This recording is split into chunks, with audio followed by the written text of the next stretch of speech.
Selamat datang di Kampus Pejuang Pendidik, Pendidik Pejuang.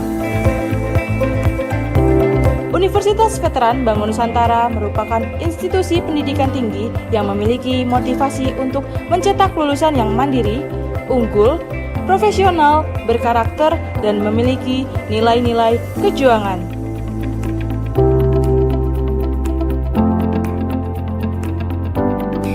Saya Rektor Universitas Veteran Bangun Nusantara, Profesor Dr. Farida Nugrahani Magister Humaniora. Misi Universitas Veteran Bangun Nusantara adalah terwujudnya universitas yang unggul, berkarakter, mandiri, dan memiliki nilai-nilai kejuangan.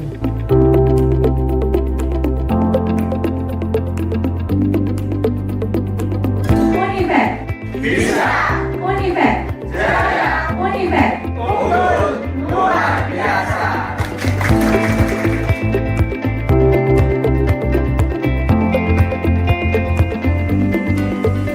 Kampus Universitas Veteran Bangun Nusantara terdiri dari 6 fakultas unggulan dan 1 program pasca sarjana. Univet Bantara memiliki peringkat ke-97 antar perguruan tinggi se-Indonesia dilansir melalui website EduRank.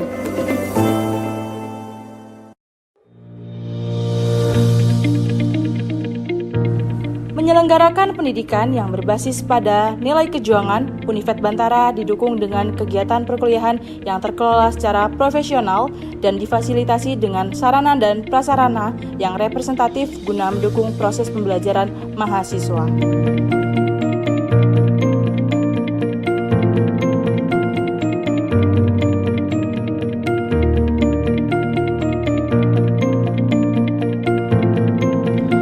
Univet Bantara secara intens melaksanakan penelitian guna menunjang pengembangan iptek dan sosial budaya sekaligus sebagai wadah untuk memberikan kompetensi serta keahlian khusus untuk mahasiswa dalam menyongsong masa depan yang penuh dengan tantangan.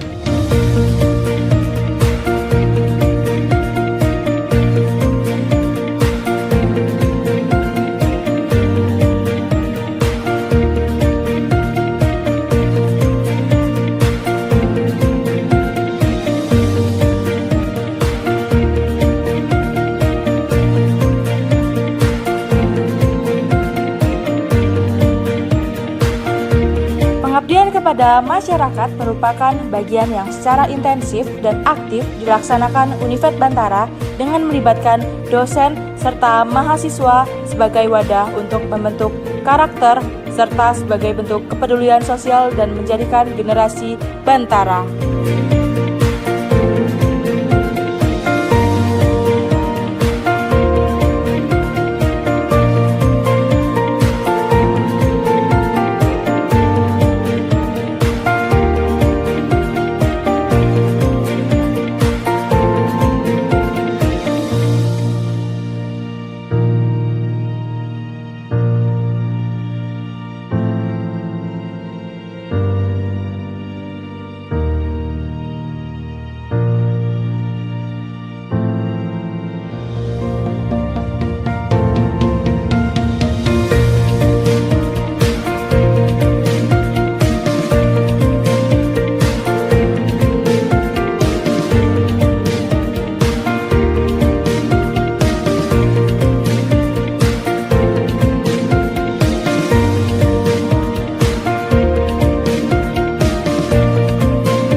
Assalamualaikum warahmatullahi wabarakatuh. Izinkan saya memperkenalkan diri saya. Nama saya Tanggap Samudaya, NIM 2323520068. Program Studi Pendidikan Guru Sekolah Dasar PPG Prajabatan Gelombang 1 tahun 2024 dari Universitas Veteran Bangun Nusantara Sukoharjo.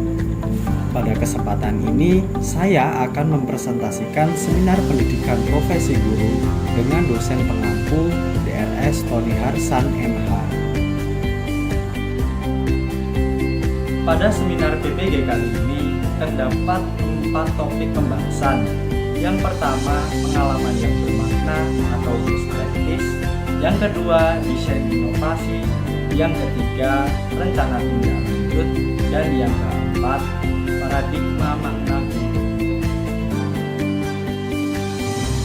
Selanjutnya, mata kuliah PPG Prajabatan semester 1. Yang pertama, filosofi pendidikan Indonesia. Yang kedua, pemahaman tentang peserta didik dan pembelajarannya. Yang ketiga, prinsip pengajaran dan asesmen 1. Yang keempat, praktek pengalaman lapangan 1. Yang kelima, perspektif sosiokultural dalam pendidikan Indonesia. Dan yang keenam, pembelajaran berdiferensiasi. Semester 2. Yang pertama, pembelajaran sosial emosional. Yang kedua, prinsip pengajaran dan asesmen 2. Yang ketiga, proyek kepemimpinan. Yang keempat, praktek pengalaman lapangan 2. Yang kelima, computational thinking. Dan yang keenam, seminar PPG. Poin pembahasan yang pertama adalah pengalaman yang bermakna atau best practice. Dari semua mata kuliah yang telah saya tempuh, pelajari, direview, dan direfleksikan pada mata kuliah seminar PPG memberikan banyak pembelajaran untuk menjadi seorang guru profesional. Dari berbagai refleksi tersebut, terdapat mata kuliah yang memberikan pengalaman bermakna adalah praktek pengalaman lapangan 2. Praktek pengalaman lapangan 2. Mata kuliah praktek pengalaman lapangan 2 adalah mata kuliah untuk memberikan kesempatan kepada mahasiswa calon pendidik untuk mempraktikkan pengetahuan, keterampilan, dan sikap profesional yang telah dipelajari selama perkuliahan di lingkungan nyata. Tujuan utama dari PPL 2 adalah untuk mengintegrasikan teori yang diperoleh di kelas dengan pengalaman praktek di lapangan, sehingga mahasiswa dapat mengembangkan kompetensi sebagai pendidik yang berkualitas. Topik 1 membahas tentang persiapan dan orientasi PPL 2. Topik 2 membahas tentang kegiatan observasi PPL 2 di sekolahan. Topik 3 membahas tentang praktek pembelajaran terbimbing. Topik 4 membahas tentang praktek pembelajaran mandiri dan mahasiswa melaksanakan kegiatan non-mengajar di sekolahan. Topik 5 membahas tentang diskusi refleksi akhir PPL 2. Topik 1, orientasi PPL 2. Pada orientasi PPL 2 ini, mahasiswa diberikan pemahaman mengenai lingkungan sekolah, tugas-tugas yang akan mereka hadapi, serta standar dan prosedur yang berlaku di tempat praktik. Selama orientasi, mahasiswa diperkenalkan kepada sistem dan kultur sekolah, kurikulum yang digunakan, serta teknik manajemen kelas. Mereka juga diberi pembekalan tentang bagaimana berinteraksi dengan siswa, guru, dan staf sekolah dengan baik. Orientasi ini penting untuk mempersiapkan mahasiswa agar lebih siap dan percaya diri saat menjalankan tugas praktik mengajar di lapangan. Topik 2, observasi PPL 2. Pada topik 2 membahas tentang tentang observasi praktek pengalaman lapangan 2 atau PPL 2. Pada tahap ini, mahasiswa calon pendidik mengamati langsung proses pembelajaran di kelas sebelum mereka mulai mengajar. Tujuan dari observasi ini adalah untuk memahami dinamika kelas, metode mengajar yang digunakan oleh guru, interaksi antara guru dan siswa, serta manajemen kelas secara keseluruhan. Selama observasi, mahasiswa juga dapat mencatat strategi pembelajaran yang efektif, penggunaan media belajar, dan cara mengatasi tantangan yang muncul dalam proses belajar mengajar. Tahap ini penting untuk membantu mahasiswa memperoleh gambaran nyata tentang praktik mengajar sehingga mereka dapat mempersiapkan diri dengan lebih baik sebelum mempraktikkan pengajaran di lapangan. Topik 3. Pembelajaran terbimbing. Pada pembelajaran terbimbing ini, mahasiswa calon pendidik mulai mengajar dengan bimbingan guru pembimbing atau dosen pembimbing lapangan. Dalam tahap ini, mahasiswa mendapatkan kesempatan untuk menerapkan teori dan metode pembelajaran secara langsung di kelas, namun tetap berada di bawah pengawasan dan arahan seorang pendidik yang lebih berpengalaman. Topik 4. Pembelajaran mandiri dan melaksanakan kegiatan non-mengajar. Pada topik ini, mahasiswa calon pendidik diberikan tanggung jawab penuh untuk mengajar secara mandiri tanpa pengawasan langsung dari guru pembimbing. Pada tahap ini, mahasiswa merencanakan, melaksanakan, mengevaluasi pembelajaran, dan mengembangkan keterampilan mereka. Selain mengajar, mahasiswa juga terlibat dalam berbagai kegiatan non-mengajar, seperti membantu dalam melatih lomba, kegiatan senam, upacara, dan mendukung kegiatan sekolah lainnya.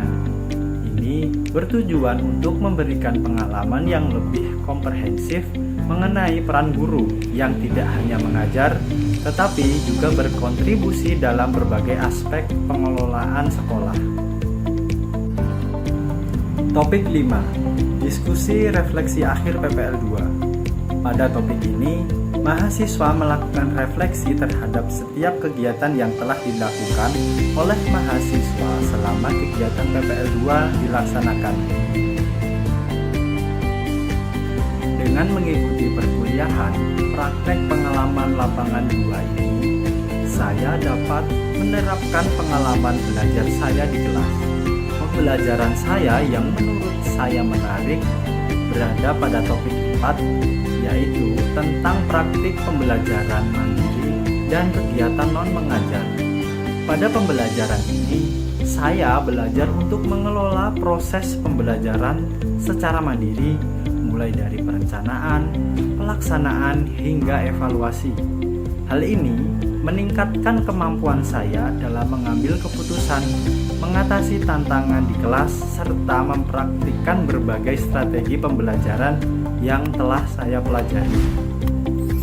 Selain itu, keterlibatan dalam kegiatan non-mengajar seperti melatih lomba, kegiatan senam, upacara, dan mendukung kegiatan sekolah lainnya memberi saya wawasan yang lebih luas tentang peran seorang guru. Mata kuliah ini tidak hanya membekali saya dengan keterampilan mengajar, tetapi juga memperkaya pemahaman saya tentang tugas guru yang lebih menyeluruh, menjadikannya pengalaman yang bermanfaat dan memotivasi saya untuk terus berkembang sebagai pendidik. Artefak pembelajaran. Yang pertama, ada modul pembelajaran. Yang kedua, ada lembar observasi rancangan pembelajaran. Yang ketiga, ada lembar observasi pelaksanaan pembelajaran. Kalian bisa mengaksesnya melalui link di bawah ini. Berikut ini adalah dokumentasi kegiatan non-mengajar Yang pertama, ada upacara bendera. Yang kedua, ada pengajian akbar. Yang ketiga, ada pesantren kilat. Yang keempat, ada pelepasan siswa-siswi kelas 6. Dan yang kelima, ada kegiatan pramuka. Desain inovasi pembelajaran. Identitas desain pembelajaran. Nama mata pelajaran. Pendidikan Pancasila. Fase kelas D3. Bab Aku Anak Indonesia. Materi pelajaran tempat tinggalku. Bagian dari NKRI. Capaian pembelajaran. B. Peserta didik menghargai perbedaan identitas diri, keluarga, dan teman-temannya. Bangga menjadi anak Indonesia yang memiliki bahasa Indonesia sebagai bahasa persatuan. Mengidentifikasi lingkungan tempat tinggal sebagai bagian dari wilayah negara Kesatuan Republik Indonesia. Tujuan pembelajaran mengidentifikasi lingkungan tempat tinggal sebagai bagian tidak terpisahkan dari wilayah NKRI. Kalian bisa mengakses modul pembelajaran pada link berikut. Perangkat pembelajaran. Di sini saya menggunakan buku panduan guru pendidikan Pancasila, media pembelajaran denah, dan lembar kerja peserta didik. Good practice. Dalam praktik baik yang saya susun dalam pengalaman belajar saya mengenai desain inovasi pembelajaran, saya menyusun artikel publikasi yang berhubungan dengan inovasi pembelajaran yang diterapkan di sekolahan dasar. Saya membuat artikel yang berjudul Penerapan Pendekatan Inklusi untuk meningkatkan hasil belajar siswa dalam pembelajaran Pancasila tahun 2024. Paradigma makna guru sebelum mengikuti PPG. Nomor 1, guru sebagai pusat pembelajaran. Guru berperan dominan dalam menyampaikan materi, sedangkan siswa cenderung pasif sebagai penerima informasi. Nomor 2, guru sebagai pemberi instruksi. Guru berperan sebagai pemberi arahan yang jelas dan mengontrol penuh jalannya pembelajaran. Nomor 3, guru sebagai penguasa kelas. Fokus utama guru adalah mengatur disiplin dengan pendekatan yang lebih formal dan jarak yang lebih besar antara guru dan siswa, sehingga hubungan lebih berpusat pada aturan daripada kolaborasi. Setelah mengikuti PPG. 1. Guru sebagai fasilitator pembelajaran. Guru tidak lagi menjadi pusat informasi, melainkan fasilitator yang membantu siswa menemukan dan mengembangkan pengetahuan secara mandiri. 2. Guru sebagai pembimbing inovatif. Guru kini dituntut untuk kreatif dalam mengembangkan metode pembelajaran yang inovatif, memanfaatkan teknologi dan pendekatan yang relevan agar pembelajaran lebih interaktif, menarik, dan sesuai dengan kebutuhan siswa. Ketiga, guru sebagai pembina karakter dan emosi. Selain mengajar akademik, guru juga berperan penting dalam membentuk karakter siswa, membantu mereka mengelola emosi, serta memfasilitasi perkembangan sosial dan moral. Poin yang terakhir adalah rencana tindak lanjut. Nomor 1, mengimplementasikan metode pembelajaran yang inovatif. Nomor 2, membangun lingkungan kelas yang interaktif. Nomor 3, melakukan evaluasi dan refleksi secara berkala. Demikianlah presentasi seminar PPG dari saya.